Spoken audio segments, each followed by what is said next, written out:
네, 여러분 안녕하세요. 오늘은 또 즐거운 한 주가 시작되었네요. 월요일 아침입니다. 저는 좀 출근 시간보다 조금 일찍 출근해서 여러분과 함께 또 이런 정보를 좀 소통하려고 준비해 봤습니다. 오늘 제가 준비한 내용은요, ESG를 이용한 또는 ESG와 관련된 M&A가 최근 한 1, 2년 안에 굉장히 활발하게 일어나고 있다고 합니다. 그래서 M&A 하면은 뭔가 기업 간의 합병이라는 그런 내용을 가지고 있잖아요. 그런데 이제 ESG라는 그런 테마가 부각이 되면서 기업들이 이 ESG와 관련된 M&A를 하려고 한다는 거예요. 그래서 이건 여러분께 좀 빨리 알려드려야겠다는 생각이 들어서 가져와 봤습니다. 관련되거나 또는 ESG를 이용해서 M&A를 하려는 그런 기업들이 4가지 종류로 나누어져 있어요. 첫 번째는 리스크 관리형, 그러니까 위험 관리형이 있죠. 두 번째는 기회 강화형이 있습니다. 세 번째는 수익 추구형이 있고요. 네 번째는 적대적 M&A형이 있다고 합니다. 이 4가지의 형태로 유형으로 ESG와 관련된 M&A를 하려는 기업들을 분류할 수가 있는데요. 먼저 리스크 관리형은 어떤 거냐면은, 그러니까 일단은 ESG에 대한 준비가 아직 미흡한 기업들이 자기 회사 비즈니스 모델에서는 이 ESG를 ESG로 가는 그러한 부분에 있어서 위험 관리를 하기 위해서 M&A를 하는 거예요. 예를 들어서 전통적으로 이제 석유 정유 기업 있잖아요. 그리고 이렇게 화학 산업, 이런 산업들은 환경 분야에 위험 요소가 많죠. 이미 그게 석유 베이스다 보니까 좀 이렇게 이산화탄소나 온실가스를 배출하는 경우가 많거든요. 그래서 이런 메이저 석유 업체나 또는 화학 업체들이 이 기본적으로 ESG 경영에 따르는 그러한 위험을 상쇄하기 위해서 신재생을 하는 업체나 친환경 업체를 인수한다고 합니다.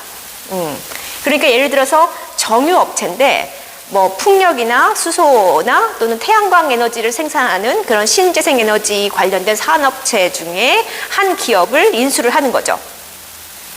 그래서 예를 들어서 토털 회사는요, 2016년에 배터리 제조업체인 사프트를 인수를 했고, 2018년도에는 또 신재생 에너지 회사인 다이렉트 에너지를 사들였다고 해요. 또 환경 서비스 회사인 수에즈라는 회사가 있는데, 그 회사는 벨기에의 플라스틱 재활용 회사인 티바코를 인수를 해서 폐기물과 이산화탄소 배출량의 감소 효과를 기대할 수 있게 됐다고 합니다. 네. 그 다음에 ESG의 위험을 제거하는 유형이 또 있는데요. 그러니까 리스크 관리형 중에 2가지로 나눠져 있어요. 제가 첫 번째로 ESG를 이용한 M&A 중에 리스크 관리형이 있다고 했죠. 근데 이 리스크 관리형은 아까 방금 제가 말씀드린 그런 석유나 정유업체나 화학산업에서 자기네들의 사업 비즈니스가 이미 환경 분야에 위험 요소가 많이 있으니까 오히려 신재생 에너지나 또는 친환경 업체를 인수를 해서 자기네들의 그런 어떤 위험 요소를 상쇄시키는 역할을 하는 것이고요. 두 번째 또 사례는 뭐냐면은 ESG 위험을 아예 제거를 하는 거예요. 그러니까 예를 들어서 자기네 회사는 이런 이제 좀 위험 요소가 많은 그런 회사지만 그런 ESG 유형에 부합하지 않거나 또는 비판받는 사업 자체를 아예 포기해 버리는 겁니다. 그래서 하나 같은 경우는 우리나라의 대표적인 방산업체잖아요. 근데 방산 분야에 분산탄 사업을 아예 분리를 시켜가지고 이거를 코리아 디펜스 인더스트리라는 회사로 신설을 했다고 합니다. 자, 이런 식으로 해서 이게 뭔가 자기 회사에서 ESG의 어떤 그런 경영과는 좀 무관하거나 좀 위험한 요소를 가지고 있다 하면은 이제 그것을 따로 분리를 해서 아예 그냥 새로운 그런 신산업으로 이렇게 개편해버리는, 신설해버리는 사업체를 하나, 그런 식으로 해서 이 내용은 또 투자 리포트에 또 인용이 돼가지고 ESG의 개선 사항 중에 하나로서 하나의 그 ESG 등급이 올라간 사례입니다.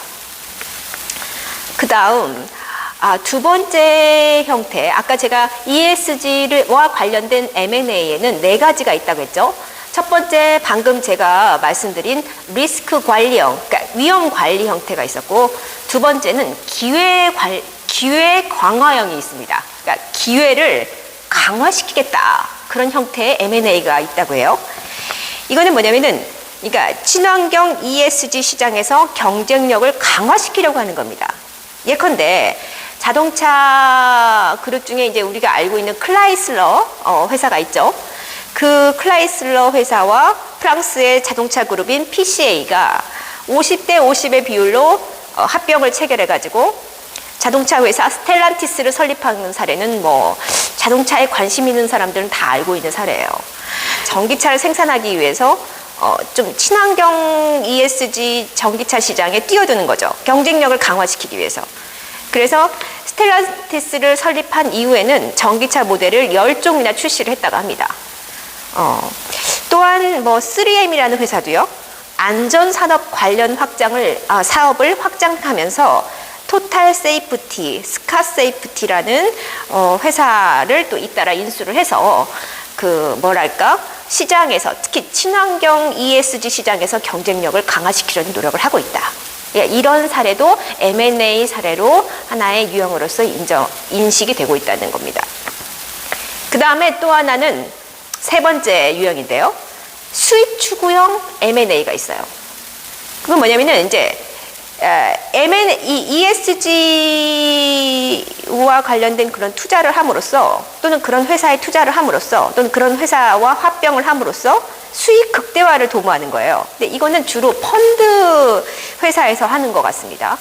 이 베니 & 컴퍼니의 보고서에 따르면요, 사모펀드에서 투자를 결정하는 GP, 즉 General Partners라고 하는데, GP들은 ESG가 우수한 산업뿐만 아니라 열악한 산업에서도 지속 가능한 수익을 창출할 수 있다고 보고, 아예 그냥 ESG 등급이 낮은 기업을 인수를 해서 수익을 창출하는 경우가 있다고 해요. 가령 스웨덴의 EQT V3라는 펀드는요, 2017년도에 오토스토어, 이 오토스토어라는 회사는 창고 자동화 시스템 업체라고 해요. 이 업체를 5억 유로에 인수를 해서요, 2019년도에 16억 유로에 매각했대요. 그러니까 2년 만에 11억을 남겼네요. 이렇게도 수익을 창출하네요. 그래서 이렇게 이제 그 매각을 했던 이 납산 배터리를 리튬이온 배터리로 전환해서 탄소 배출량을 줄이고 에너지 효율을 향상시켜 기업 가치를 높인 결과라고 합니다. 리튬이온 배터리는 많이 들어보셨죠? 전기차의 그런 주요 배터리 소재로서 리튬이온이 많이 활용이 되지 않습니까? 그러니까 이제 일찌감치 이거 뭐 그 납산 배터리는 더 이상 이제 수익이 나기 힘드니까 리튬이온으로 배터리를 바꾸자 해서 이제 일찌감치 그런 쪽으로 투자를 한 그런 케이스라고 볼 수 있겠습니다. 그 다음에 이탈리아 바이아웃 펀드도요, 2019년도에 미국의 폴리에스터 수지 생산업체인 라이홀드와 이탈리아 복합체 전문기업 플린트를 합병해가지고 코팅 및 복합 수지를 생산하는 특수화학 그룹을 설립했다고 해요. 이 업체는 LED 조명의 전환과 노르웨이의 저장 창고 단열 개선 등을 통해서 전기 사용량을 크게 줄였다고 합니다. 네. 이런 사례, 이게 이제 세 번째 수익 추구형 M&A 사례를 말씀드렸습니다. 그다음에 마지막으로 네 번째 유형은 뭐냐면요, ESG를 적대적 M&A 방어 수단으로 활용하는 거예요. 자, 이 경우는요, 예를 들어서 사회적 책임 활동에 적극적인 프랑스 식음료 기업인 다논 들어보셨죠? 다논 우유 같은 건 저도 먹어본 것 같아요. 근데 다논이 잠재적인 적대적 M&A로부터 보호받은 사례가 그 대표적인 사례라고 합니다. 그 사실은 이 단원은요, 프랑스 국민들이 상당히 신뢰를 하나 봐요. 그래서 이 단원에 대한 높은 국민적인 지지로 인해서 원래 2005년도에 미국의 펩시코 아시죠? 펩시코가 단원을 인수하려고 했는데 이거는 프랑스 대통령이 아예 그냥 직접 나서가지고 인수 저지를 하려고 노력을 해서 결국은 단원은 펩시코에 인수되지 않았다. 그런 내용이 있고요. 또 프랑스의 수자원 및 폐기물 회사인 베올리아라는 회사도 경쟁사인 수에즈를 인수하려고 했어요. 하지만 언론으로부터 수에즈라는 회사가 이미 이제 ESG와 관련되지 않고 ESG 친화적이지도 않고 또 언론으로부터 또 이렇게 비판을 받았다고 해요. 야, 그렇게 수에즈로 인수해가지고 그게 ESG 친환경하고 아무 상관도 없고 결국은 너는 재무 효과만 노린 그런 적대적인 M&A가 아니냐라는 비판을 받았다고 해요. 결과적으로 ESG는요. 일단 지금 너무나 이게 사회적 화두고 전 지구적인 화두가 됐기 때문에 이 ESG를 고려한 M&A가 앞으로도 상당히 많아질 것 같아요. 그리고 이제 수단과 방법이 어떠하든 간에 장기적인 ESG와 관련된 그런 M&A를 통해서 장기적인 수익을 창출하려는 그런 기업들이 많아질 것이다 라고 보고 있고요. 그런 과정에서 ESG 등급이 낮은 회사조차도 적극적으로 인수하려는 조짐이 보인다는 거예요. 왜냐면은 오히려 이제 리스크가 있어. ESG랑 좀 ESG 등급이 낮아. 하지만 이 회사의 어떤 부분을 개선하면 이 부분은 확 뭔가 ESG 친화적인 기업으로 갈 수가 있겠네 하는 그런 회사들 있잖아요. 아까 제가 말씀드렸듯이 배터리 회사, 납산 배터리를 제조하는 회사였는데 그 납산이 아닌 리튬이온 배터리 제조 시설로 완전히 탈바꿈 시킨 거죠. 그래서 ESG 회사로 탈바꿈 시킬 수가 있다는 거죠. 그래서 그런 리스크 요소를 제거를 하면 장기적인 이익도 창출할 수 있고 지속 가능 경영이 가능한 이미지, 회사 이미지로서 변모가 가능하다는 겁니다. 네. 그래서 제가 오늘 소개해드린 ESG와 관련된 M&A는 네 가지 유형으로 말씀드렸는데요. 첫 번째는 그 리스크, 위험 관리형이 있고요. 두 번째는 기회를 강화시키는 형태가 있고, 세 번째는 수익을 추구하는 형태, 그러니까 수익 극대화형이 있고요. 네 번째는 적대적인 M&A를 하는 형태가 있다는 것. 이 네 가지 유형의 M&A가 있다는 것, ESG를 이용한 M&A. 이 네 가지 형태를 말씀드렸습니다. 네. 좀 짧게 방송을 했는데요. 제가 오늘 저녁에는 또 주말에 나온 ESG 뉴스 브리핑을 해드리겠습니다.